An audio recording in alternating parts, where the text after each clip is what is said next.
Hey everybody, it's Mayor Hammoud. I'm here with Mitch, who is heading up the factory finish shoe repair. And we want to congratulate him on 71 years of business, this family-oriented business right here in the heart of East Dearborn.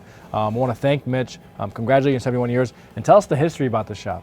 Well, I thank you for the award. That's amazing. And my family started it back in 1952. Been repairing shoes and serving the community on much more than shoes, also your purses and leather goods, tents, sporting equipment, you name it, we would love to repair it. But beyond just that, I've even started a mobile business where I will come to you and different corporations and office buildings, shine the shoes and minor repairs on spot, bring back the more involved ones here, repair them, and then return them on the next visit.